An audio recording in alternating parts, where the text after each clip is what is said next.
this time, I will call the Perry City Council work session for Monday, September the 19th, 2022 to order. We do have a quorum. At item 3 on our agenda are citizens with input. Is there any citizen here this afternoon who would like to address mayor and council at this time?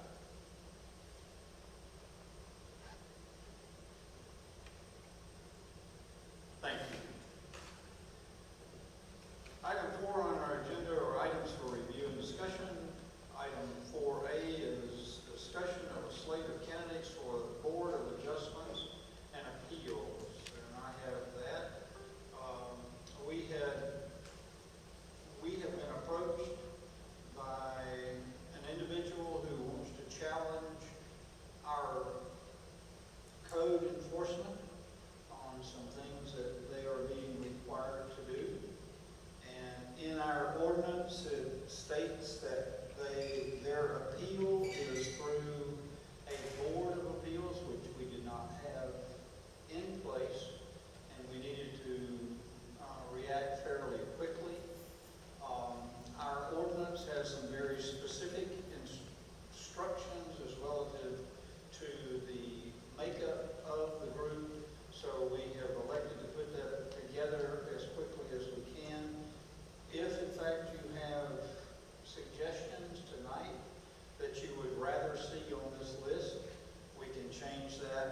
across Big Indian Creek.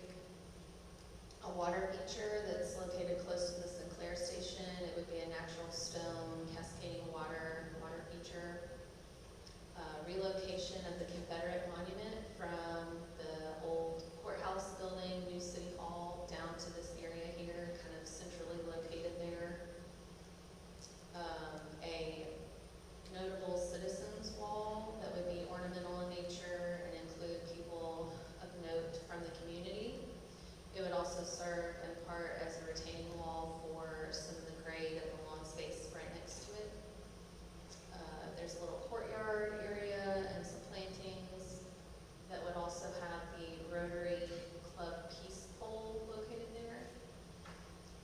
There's some other various seating, more private seating nooks is what I would call them, leading from the cemetery over towards the more active space, and then an ornamental retaining wall and adjacent sidewalk sort of patio space there at the cemetery.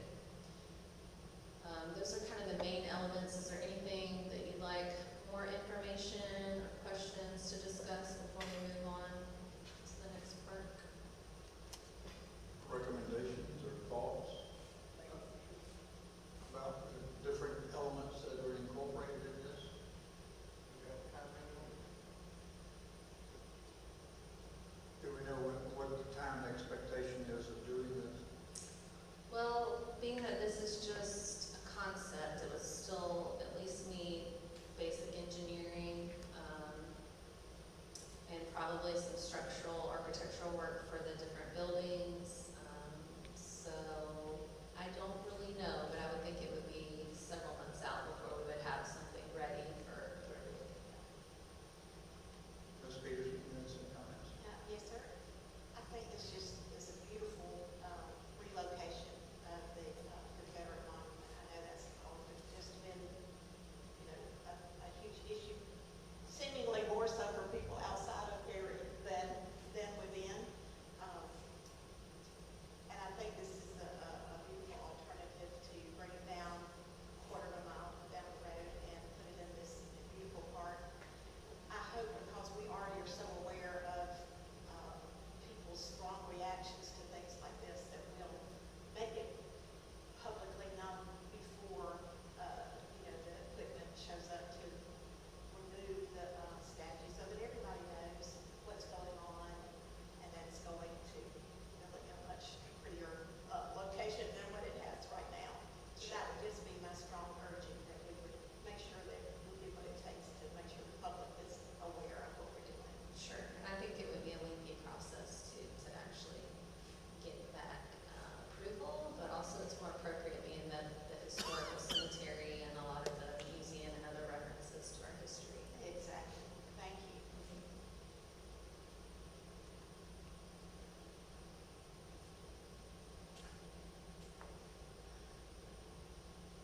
Ready to move on? Any other questions or comments? Okay. Thank you. Sure. Next will be Heritage Oaks Park, location 341 and Airport Road, shown here in red.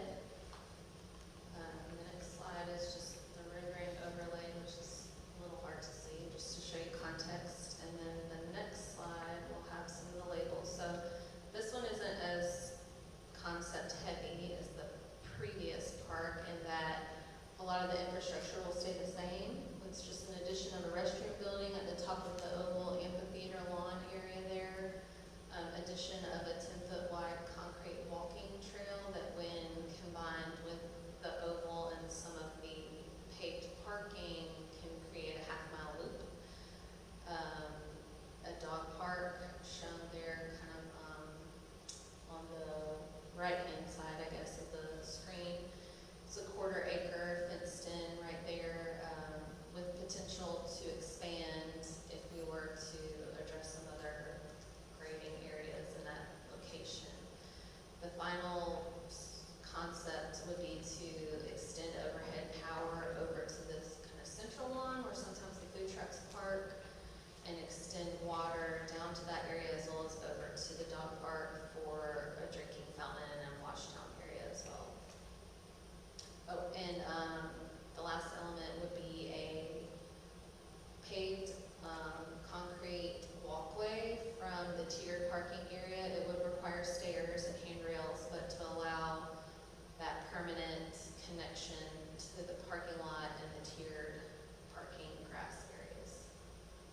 So a lot of this parking is shown in white, it's really still gonna be grass, it's just to show you the capacity and the layout for the parking area there.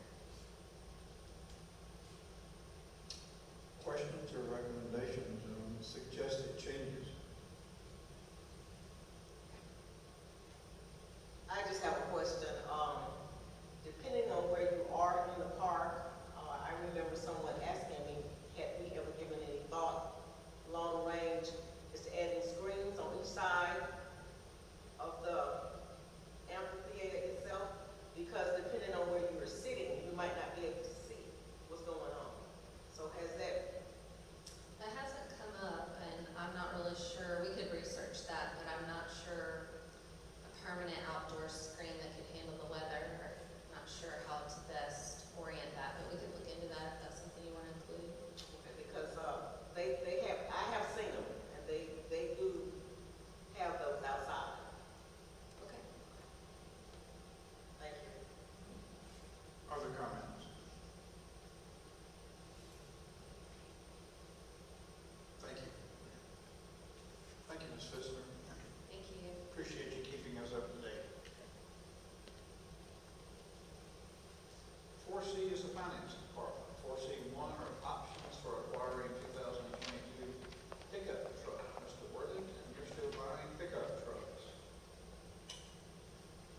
One of the few people trying to buy pickup, well, everyone's trying to buy pickup trucks right now is the problem. As you can see here in the memo that I included in your board pack, we have an option to purchase some of the very few 2022 model year pickup trucks from a few local dealers, or somewhat local dealers.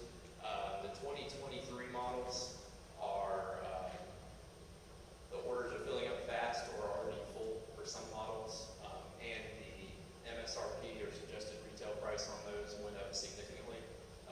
For the police cars, for example, that MSRP went up $8,000. I don't know exactly what it is on the trucks, but I was told that it would be in the same range. So after hearing that, I reached out to several of the local dealers and found 3 pickup trucks that would meet our specs and our needs.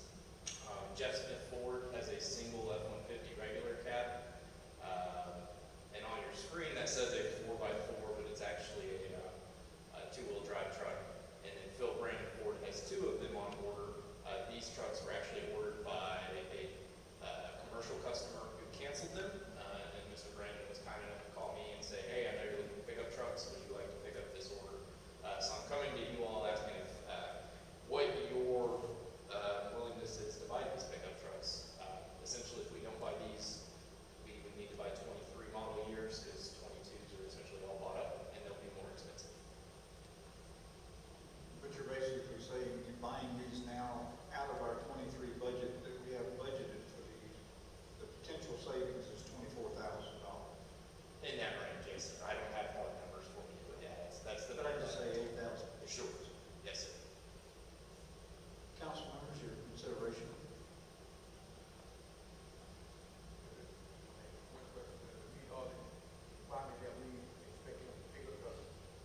I'm sorry, was the rest, sir? Yes, if it meets all the requirements set out in our normal bid. They do, yes, sir. So these actually all have power windows. We normally order them without power windows, but that's one of the differences. They're one of the only differences. Okay. We have consensus. Do we need to vote on that? No? It'll be added to the agenda tomorrow. Okay. All right. You have consensus to move forward. Thank you.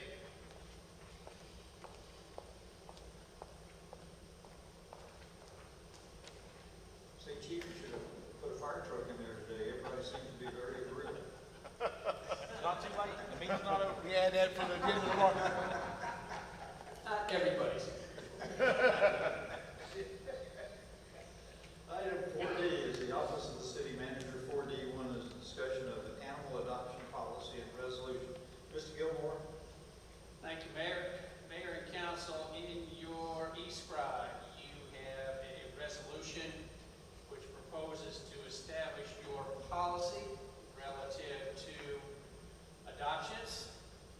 First portion of that is that you would work with any certified designated group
Next item would be that the city will make appropriate use of social media platforms for the most effective venue relative to letting people know that animals can be adopted. State law or city policy shall determine what animals are available for adoption. I think it's important to remember that while the primary animals we're talking about now are dogs and cats, you know, as animal control, they could have some other type of animals that for one reason or another come into their possession or become popular and become an issue, and so therefore whatever would be done with those animals would follow along whatever the state or city policy guidelines are. And the last part is, or close to the last part, is that due to state law, any animal that is adopted out of a city or a municipal facility must be sterilized. Or if the animal is not of a sexual maturity to have that done, then the city has to establish some process relative to making sure that whoever adopts that animal sterilizes that animal. And so consequently, that's what we talk about in that section 7. City staff will coordinate and make sure for animals that are ready to be sterilized that they are sterilized before they are adopted. And then the person who is adopting the animal would have to pay an appropriate fee. Now, if you take a look at that section, there is one blank in there, and that is just to provide you all, if you have any desire, to have the city pay for a portion of the sterilization cost. The only fee that the city is proposing to charge right now, because of the extent of the cost, is the sterilization cost. We're not talking about any other type of cost. Whatever that sterilization rate is, we will take off of that what our euthanization cost is for the city. But you may want to contribute something else to that. Also in your packet is a memo from me going through based on 2022 data on animals ranging from if the city were to contribute 100%, if the city contributes nothing. So that gives you some idea. I want to point out that these figures are, number one, estimates, and number two, I think are high. I don't think we're going to have as many people coming to adopt animals at our facility as FOPAS has picked up to be adopted. You know, because FOPAS still has some animals over at their facility as well. But I did provide this data to give you some idea about what that potential range could be. So as you can see, the individual cost, you know, for a dog to be spayed would be $413, and then to be neutered would be $372. Everybody's on that page, take a look at it. And you have the corresponding information on the cats. Next item with that talks about if the animal's not of sexual maturity, what it is that has to be done to follow up relative to the owner who adopts it, and this just parallels what's required in state law. Then failure of the owner to provide proof of sterilization will result in misdemeanor. That also follows what's in the state law. Next section is that any payment made to the city for the sterilization, expertise, or whatever the case may be, are non-refundable. And in addition to that, if you adopted an animal from us, you can't turn around and come back and turn it back in and expect to have a refund. We do not operate similar to Walmart or some of these other type of places. Once you adopt that animal is your responsibility. The reason we have this in there, straight up for folks which will be part of the agreement, if council approves this policy, is we don't have a situation where people come in, they take like a puppy or puppies, they think they're so cute and everything, and then the puppies naturally grow older, and they decide, oh, this is a little too much, I want to turn it back in, this isn't what I was expecting. Or, lo and behold, the dog chewed up some of my furniture, you know, I didn't know dogs did, you know, there'd be 1,001 excuses, reasons that are given, but that's the owner's responsibility, not ours. And then the last item is, which kind of follows up on some discussion that you had, that if we have any donations or grants provided to the city for sterilization, they would be automatically used to reduce the adoption cost. Administration recommends to you to adopt the policy so we can get past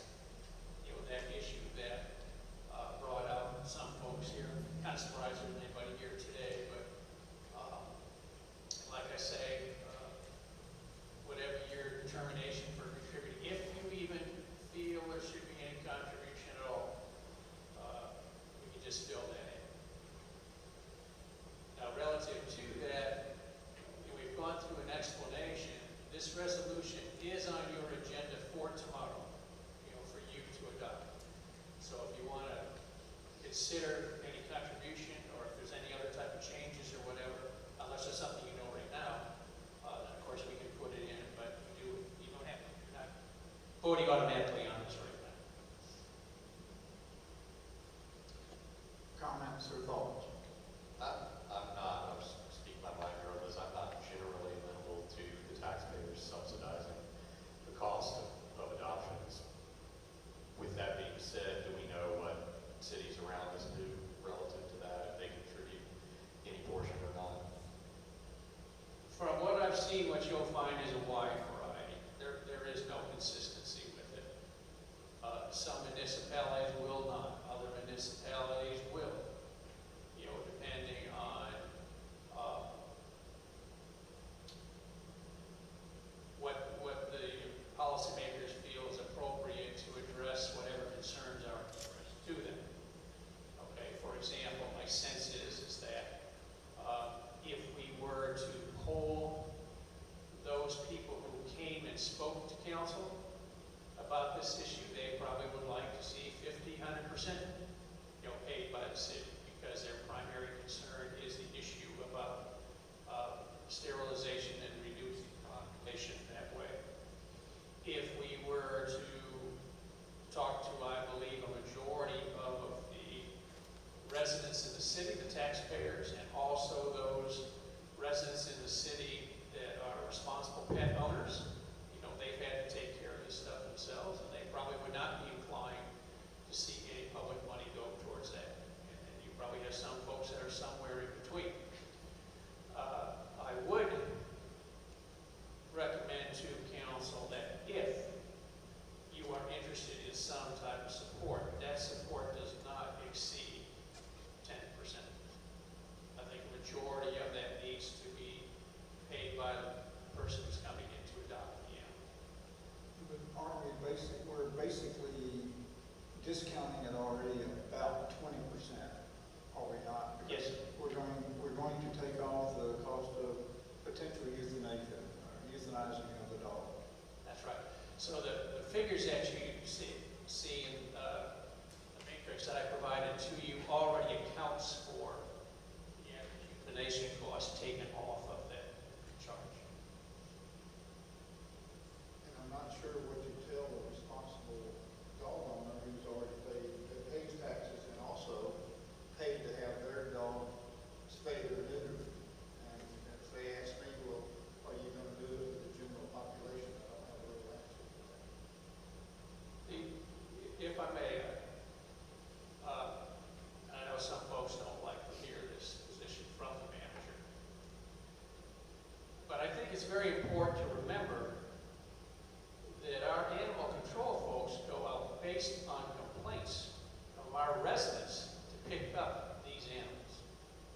They do not go out patrolling for, you see what I mean? They don't take any other action other than responding back to concerns expressed by citizens about loose animals. A good number of these animals, particularly when we talk about cats, are feral. In other words, they're wild, or close to totally wild. And talking with our animal control staff, a number of these animals are not appropriate or even fit, I guess would be a better term to use, for being a pet. They've just been out in the wild too long and they can't, make that adjustment. I know we had some folks talk about the possibility of that, but it's pretty slim. I'm struggling with the fact that we pay anything, and my position is that I think we ought to work diligently with the ag department to secure spay neuter grants, because they do. I know that Fort Falls just received a $5,000 grant to be applied towards sterilization of animals, and I would like to see us do that to get grants from the state to offset those costs in our adoption policy. And I would like to see us do that aggressively because they are readily available. So that's just the thought that I put out there. Because, $5,000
have to do away with the dog?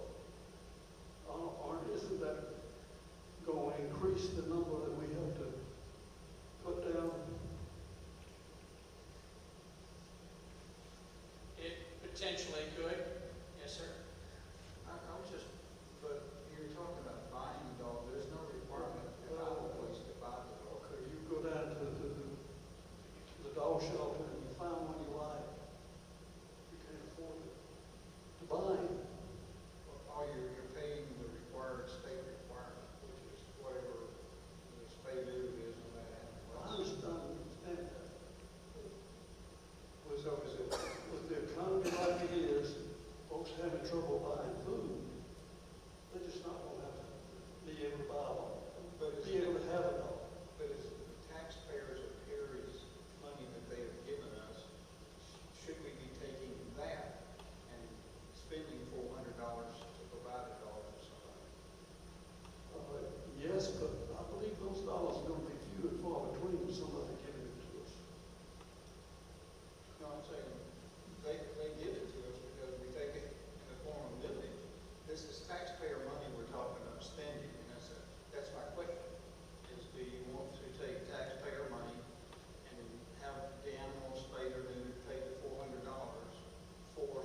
just misunderstanding this, but a person adopting a dog from any facility, regardless of whether or not it's us, or buying a dog, okay? Let's say they're buying a dog from anywhere, they're paying the cost of buying the dog, plus the spay and the neutering.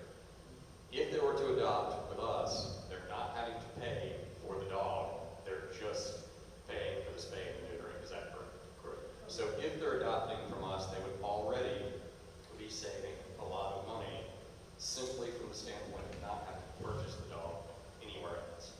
And we're not gonna associate any fees, because that's part of the requirement of the city, is having an animal shelter, protecting the citizens. These dogs are gonna attempt to, adopt them out, and we're gonna absorb all of the costs of care, veterinary costs, and also housing costs of the animals. So there's no fee associated with it. So as I understand it, a person adopting from us is already saving a lot of money and is already receiving a considerable discount as opposed to buying from wherever and then having to spay it. I Correct? can't answer that because I don't know that I've ever bought a dog.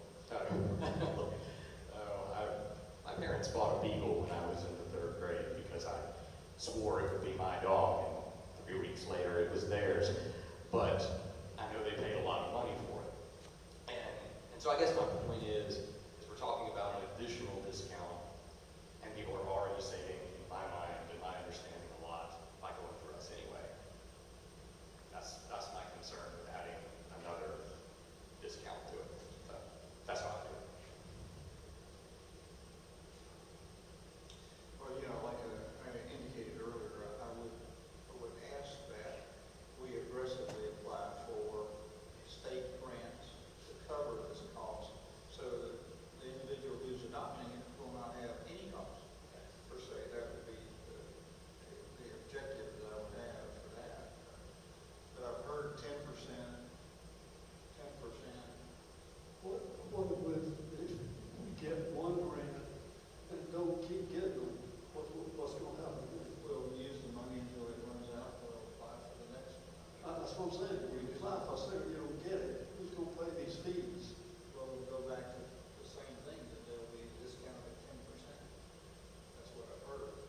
Yeah, But that's just, that'll be the cost until. I can't vote for spending the taxpayers' money on buying a dog when there are hungry people in town. I just can't. So you're saying zero? Zero. If you want a dog, you get to buy the dog, pay the fees. It's your dog. Enjoy it. I love dogs. If I want one, I'm gonna pay the fee. I would be at 0 as well. So let's be 10. okay. So we got 3 to 1 or 3 to 2, so 10%. So we'll move that forward until tomorrow night. That's what I've got as far as the council vote right now. So 10%. 10% do. Vote, the consensus came in that 3 people were in favor of 10 and 2 were opposed. And we got one person absent. He may vote. Maybe you have bring a tie. They have to vote. So all other items here you're agreeable with as outlined by the city manager. Okay, very good. Thank you.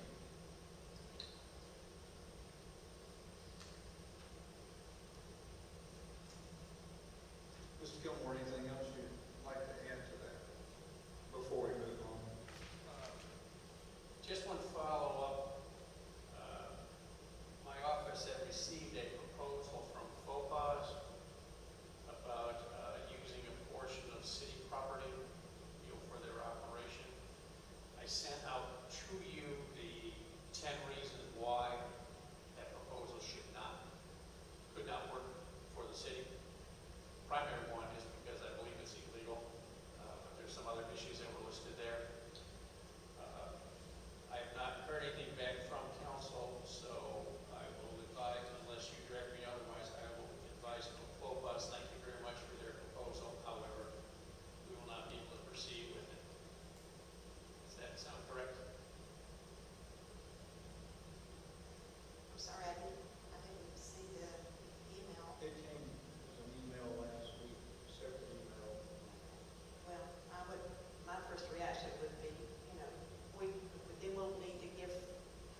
like to share with us this evening?